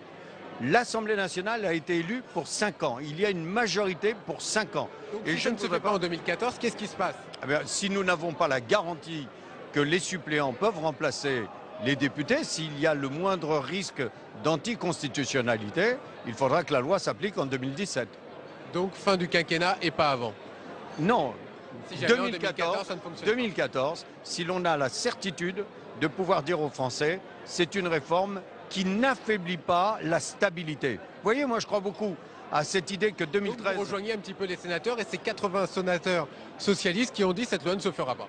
Non, non, cette loi se fera, mais c'est évident que je ne veux pas une loi qui, dans les modalités d'application, aboutisse à une espèce de mini-dissolution pour l'Assemblée nationale, s'il devait y avoir entre 50... C'est un risque politique majeur. S'il devait y avoir 50 à 80 partiels, je pense, quel que soit, je suis incapable de prédire ce que serait le résultat. Mais l'on rentrerait de nouveau dans une campagne électorale, une mini-campagne législative. Et je ne pense pas que ce soit bon pour le pays. Ce pays a besoin de confiance et de stabilité. Et les Français doivent savoir que la majorité qu'ils ont désignée pour 5 ans durera 5 ans. Si l'on a la capacité de démontrer qu'en 2014, il peut y avoir le non-cumul et la stabilité, faisons-le dès 2014. S'il n'y a pas cette certitude, il faudra attendre 2017. Merci beaucoup Claude Bartolone, président de l'Assemblée nationale. Va nous rejoindre Jean-Vincent Placé, le président du groupe écologique ici au Sénat. Jean-Vincent Placé va s'installer. Merci de nous rejoindre, Jean-Vincent Placé. Vous avez écouté évidemment le discours de Jean-Pierre Bel. Que pensent les Verts de l'action menée au Mali par la France et bien sûr par François Hollande qui a décidé d'intervenir militairement? Nous, les écologistes, c'est vrai que nous avons une culture très forte, vous le savez, du pacifisme, de la non-violence. C'est pour ça que je vous pose cette question. Et c'est vrai que notre relation avec l'intervention militaire et de façon générale avec la question des armées, de la guerre et de la défense n'est pas une relation aisée. Après, lorsqu'on analyse la situation extrêmement dramatique qui était sur place, aussi bien pour les Maliens, et pas seulement qu'à Bamako, mais sur l'ensemble du territoire, et puis aussi le souci de la protection de nos ressortissants, et également ce qui se passe... Oui, bien sûr. Oui, il fallait intervenir. Oui, je crois que à partir du moment où nous avons eu l'ensemble des informations et que le Premier ministre qui a eu le souci d'informer les présidents de groupes parlementaires, donc nous avons eu avec le Premier ministre et le ministre de la Défense et le chef d'état-major des armées une réunion de travail extrêmement précise et sérieuse de la situation dramatique sur le terrain, eh bien il était nécessaire en effet d'intervenir.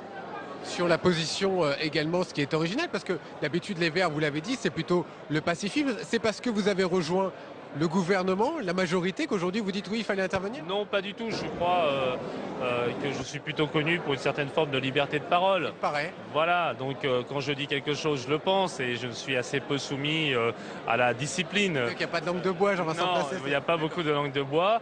Et voilà, le sujet est tellement sérieux, tellement important, qu'évidemment il fallait intervenir. Après se posent bien sûr des questions sur la durée de l'intervention, les limites de l'intervention, jusqu'où irons-nous, de quels moyens éventuellement terrestres, et puis surtout la nécessité de rester dans le droit international, ce qui est le cas incontestablement, article 51, chapitre 7 de la charte de l'ONU, et que nous fassions en sorte qu'il y ait une force d'interposition africaine, dirigée par un Africain, ce qui est le cas, le général nigérien, qu'il y ait aussi une intervention plus solide et plus collective de l'Union européenne pour assurer la paix et la protection de nos ressortissants, et également bien sûr la protection des Maliennes et des Maliens qui souffrent énormément de la situation et de l'attitude scandaleuse et des crimes qui sont commis par aussi bien AQMI que Mujao que par Ansar Eddine. Jean-Vincent Placé, je vous ramène un petit peu sur la politique française. Je parlais à l'instant avec le président de l'Assemblée nationale de cette loi sur le non-cumul des mandats.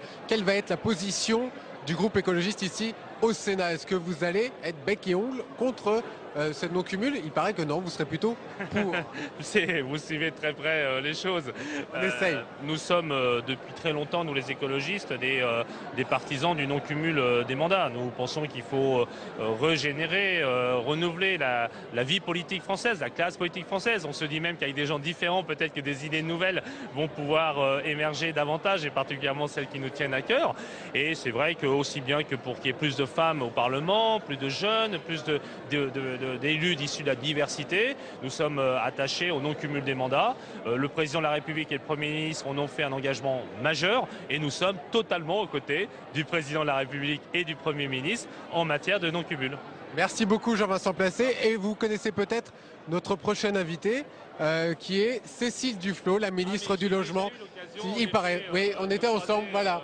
Cécile Duflot, la ministre, je crois que vous connaissez un petit peu. Des territoires et du logement, et qui, voilà, je me permets de dire, est vraiment une très grande ministre, et donc je suis très heureux de...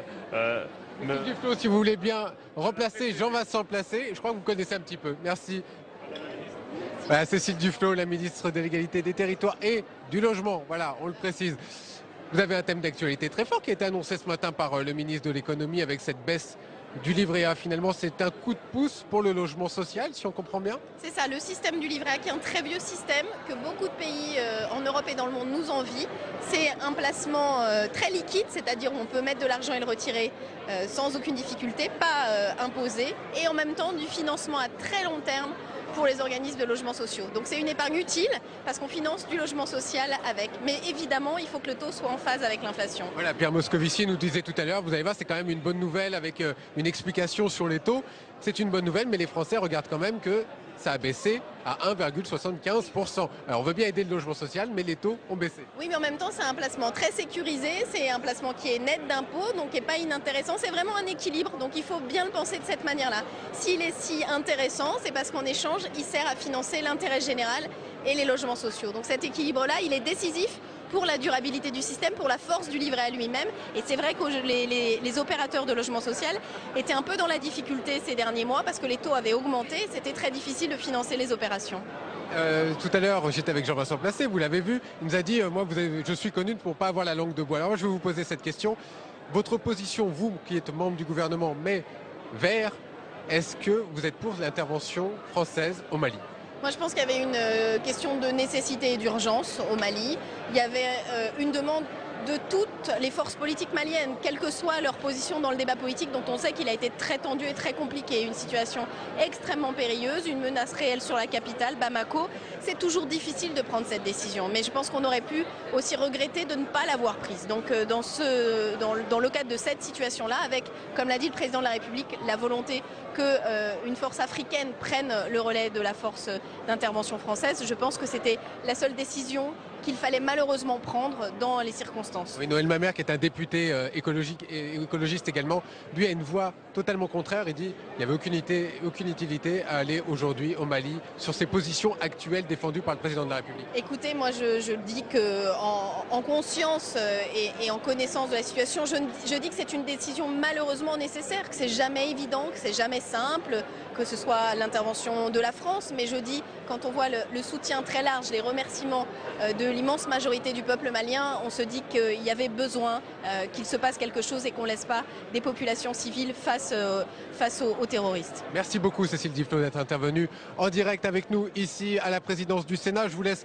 repartir. Bernard Thibault, le secrétaire général de la CGT, s'approche à présent de notre point ici en direct. Bonjour Bernard Thibault. Bonjour. Bonsoir en l'occurrence. Bernard Thibault, vous êtes présent ici parce que les corps constitués, évidemment, étaient invités. Vous êtes venu écouter le président du Sénat. Plusieurs questions, évidemment, d'actualité, et notamment cet accord qui a été signé, mais que vous n'avez pas signé. Est-ce que vous pouvez nous expliquer les raisons du fait que vous n'avez pas signé l'accord de vendredi soir entre les syndicats et le patronat? Ce sont des raisons de fond, j'insiste sur ce point, dans la mesure où j'ai lu ou entendu des commentaires quant à les motivations qui seraient... Et vous n'êtes pas trop encore exprimé sur ce point jusqu'à présent? Ça m'est arrivé, mais merci encore de permettre, par votre intermédiaire, aux téléspectateurs, aux différents auditeurs, justement, d'avoir des éléments de connaissance sur le fond de cet accord. On a beaucoup parlé d'un accord, certains s'en sont félicités sur le principe.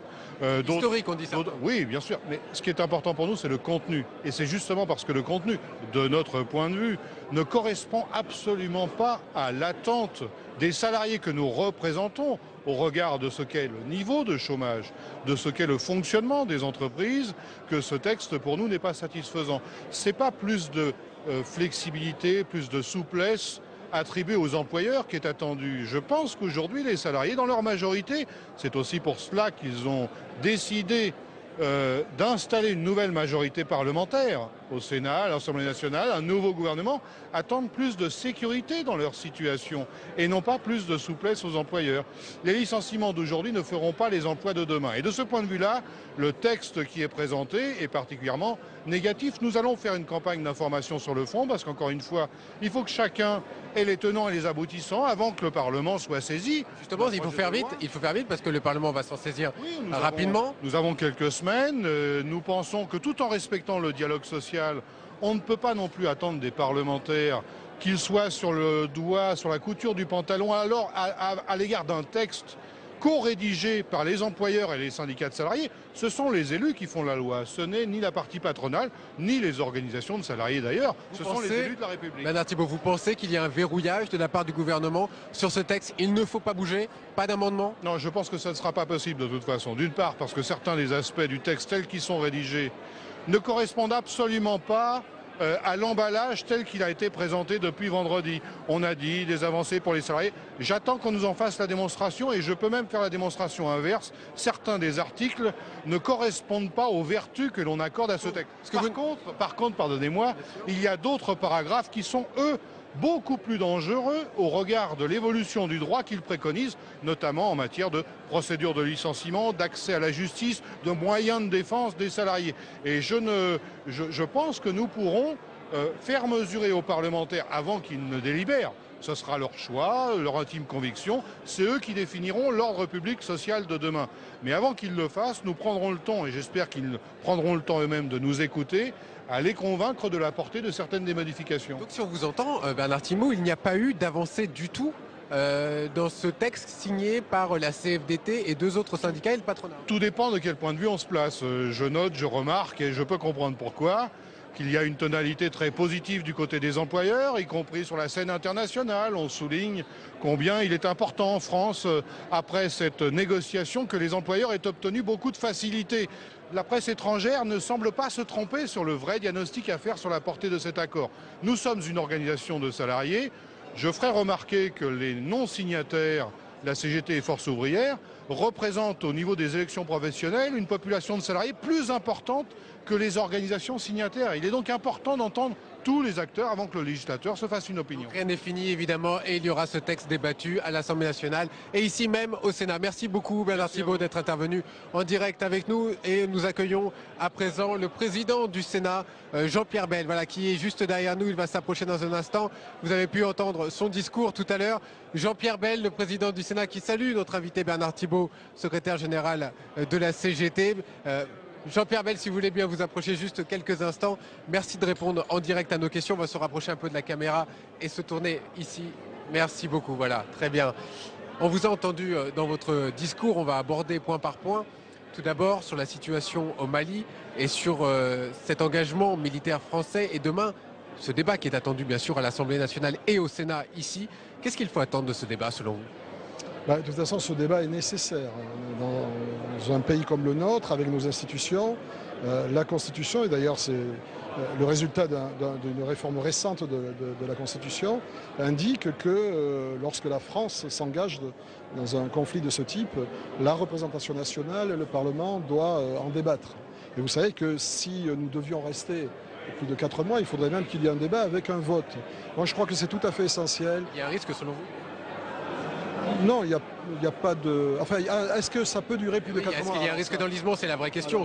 Alors ça, c'est pas une question forcément d'enlisement, mais personne aujourd'hui ne peut dire pour combien de temps nous sommes présents au Mali. Mais moi, je suis heureux de voir que le gouvernement, le Premier ministre, a eu vraiment la volonté de nous informer très vite. Dès vendredi après-midi, nous étions informés de l'engagement de nos troupes qui était en train de se réaliser. Ensuite, le Premier ministre nous a écrit de façon à ce que nous informions tous les parlementaires. Et ça, je crois que c'est déjà beaucoup. Ce débat, d'abord débat en commission, puis débat dans l'hémicycle, je crois qu'il permettra de mieux comprendre. Personne, je crois, ici, mais aussi peut-être dans la plupart des pays du monde, ne doute de la légitimité de cette intervention parce que nous étions face à une situation qui pouvait nous amener très loin. C'est le message que vous avez voulu faire passer ce soir, notamment aux nombreux ambassadeurs qui sont présents ce soir ici à la présidence du Sénat. Les ambassadeurs, ils représentent la communauté internationale. Le message qu'il faut faire passer aujourd'hui. Leur présence est très importante parce qu'elle montre que le Sénat, par sa vocation internationale, est d'une certaine manière reconnu. Et en même temps, nous avons des choses à dire, oui, à tous les peuples, à tous les pays, et donc aux ambassadeurs, des messages de notre volonté de faire vivre la liberté, les libertés publiques, les libertés individuelles, d'être présent partout où il le faut pour lutter contre l'intolérance, pour lutter contre le crime, car pour ces bandes de terroristes, on peut parler aussi de criminels, compte tenu de ce que nous savons de leurs agissements. Je vous amène un petit peu sur le terrain de la politique française à présent. Vous avez parlé lors de votre discours notamment du fait qu'ici au Sénat, c'est une majorité un petit peu étrange par rapport à l'Assemblée nationale où les textes sont votés, on va dire, avec facilité, peut-être plus difficilement ici au Sénat. Est-ce que c'est un vrai problème dans le fonctionnement aujourd'hui de la politique française et des institutions ? Non, écoutez... Est-ce que vous pouvez faire, est-ce que le gouvernement peut faire ou avec un Sénat un petit peu plus réfractaire ? Je vais vous surprendre, il y a quelque chose que je n'arrive pas à comprendre. C'est comment, dans l'esprit de ceux qui nous observent et qui font des remarques, on n'a pas compris la simplicité du problème. Le Parti communiste, le groupe communiste républicain et citoyen ne soutient pas le gouvernement sur un certain nombre de textes fondamentaux, qui sont les piliers de l'action législative. Par exemple, le budget. Nous avons une majorité au Sénat de 6 voix. Le groupe communiste représente à peu près 20 sénateurs. Puisque le groupe communiste ne vote pas nos textes ne sont pas adoptés. Alors lorsqu'on me dit qu'il y a des couacs, lorsqu'on me dit qu'il y a des désordres, je suis extrêmement surpris. C'est des réalités de rapport de force politique. qui existent dans ce pays, même s'il ne faut pas additionner les voix du Parti communiste aux voix de la droite parlementaire, sénatoriale. Ils n'ont pas la même cohérence, ils n'ont pas la même volonté. Alors donc moi j'ai dit tout à l'heure que je ne désespérais de rien. C'est votre vœu pour 2013 peut-être. Mais je pense oui que nous pourrions retrouver, à condition peut-être de se parler, d'entendre ce que nos partenaires, nos amis ont à nous dire, nous pourrions peut-être retrouver une majorité un peu renforcée pour 2013. Voilà, je souhaite, vous le comprenez, pour un président du Sénat qui a 6 voix de majorité pour sa majorité sénatoriale, je souhaite que ma majorité soit renforcée. Alors on va parler aussi d'autres sujets, évidemment, le non-cumul des mandats, cette loi, vous avez entendu, c'est presque 80 sénateurs socialistes qui s'opposent finalement à cette loi dont le président va annoncer le calendrier dès demain. Qu'est-ce que vous leur dites à ces sénateurs qui s'opposent à cette loi? Je leur dis qu'il faut attendre le texte, car personne ici ne connaît le texte qui sera proposé par le gouvernement. Je dis aussi que le Sénat doit être entendu dans cette affaire, dans cette discussion. Je dis que chacun doit pouvoir faire valoir ses droits, il n'y a pas de sujet tabou. Pourquoi est-ce que le non-cumul des mandats serait un sujet tabou? Il n'y a aucun sujet tabou, on peut en parler. Il y aura un texte et nous verrons bien ce qu'il en sera. Et quant à mes amis qui ne partagent pas l'idée qu'il faudrait limiter les cumuls de mandats, je veux bien avoir une discussion avec eux pour connaître leurs arguments, qu'ils arrivent à me convaincre. Vous ouvrez le débat. Je crois que c'est une aspiration aujourd'hui qui est de plus en plus forte, mais pour le reste, moi je les respecte et encore une fois, sur les arguments, on peut discuter. Une dernière question peut-être un petit peu plus personnelle, on l'a entendu à la fin de votre discours, vous avez cité André Comte-Sponville notamment. Simplicité, c'est votre maître mot. Pour ceux qui ne comprennent pas, peut-être encore un dernier message? Non, on m'a quelquefois interrogé, d'abord en trouvant étonnant qu'un enfant né dans une cité populaire puisse devenir président du Sénat. Mais ça, je crois que c'est un beau message à passer aux jeunes de ce pays pour leur dire que rien n'est perdu lorsque on a des convictions et lorsqu'on veut avancer. Et ensuite, on m'a reproché de ne pas me précipiter devant les caméras, de ne pas être celui qui, pour toute raison, en permanence pour exister, veut s'exprimer dans la presse. Moi, je préfère que ma parole soit un peu plus rare et qu'elle porte plus. Parce que vous savez, à force de parler, on est plus entendu. La simplicité, j'ai trouvé une très belle phrase donc on l'a entendu tout à l'heure. Et je pense en effet que la simplicité, c'est pas la petitesse, c'est le refus des fausses grandeurs. Et cette idée-là me convient parfaitement. Et moi, je veux rester ce que je suis. Donc, même si je suis sous des lustres, au milieu de dorures, je veux rester comme j'ai été éduqué par mes parents et par mon environnement. Voilà. Merci beaucoup Jean-Pierre Bel pour en tout cas ce message de fin et de simplicité. Nous allons accueillir pour terminer cette séquence d'interview Valérie Létard, une sénatrice du Nord, sénatrice de Centre. Valérie Létard, je vous en prie, merci de venir pour finir cette séquence d'interview pour les vœux du président Jean-Pierre Bel. Vous avez d'abord un petit mot d'actualité. Pour ou contre l'intervention française au Mali? On ne peut qu'être solidaire, bien sûr, de l'initiative qui a été prise par le président de la République et la France est derrière nos troupes, bien évidemment.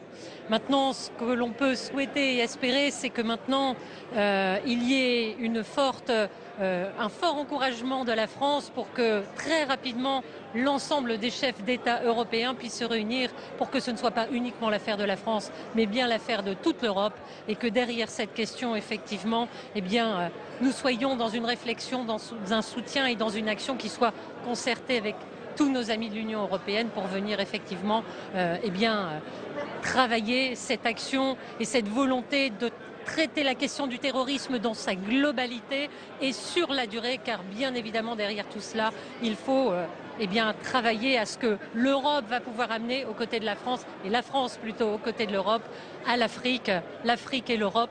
Il y a un avenir commun à bâtir, il y a un vrai partenariat à mener pour lutter contre le terrorisme et rapprocher bien évidemment tous ces enjeux. Valérie Létard, sur un thème d'actualité peut-être franco-français, sur la loi sur le mariage pour tous et la manifestation qu'on a vue le week-end dernier.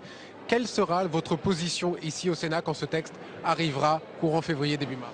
Vous savez que dans notre groupe, Jean-Louis Borloo l'a rappelé, il y aura une liberté qui sera laissé à chacun des parlementaires de notre groupe politique. Une majorité d'entre nous est plutôt contre cette loi, soit par principe et au fond par conviction personnelle, soit tout simplement parce que beaucoup d'entre nous considèrent que le débat arrive de façon trop précipitée et que pour nous il n'y a pas eu la possibilité d'une véritable réflexion partagée avec la population, avec l'ensemble des élus qui auront à se prononcer.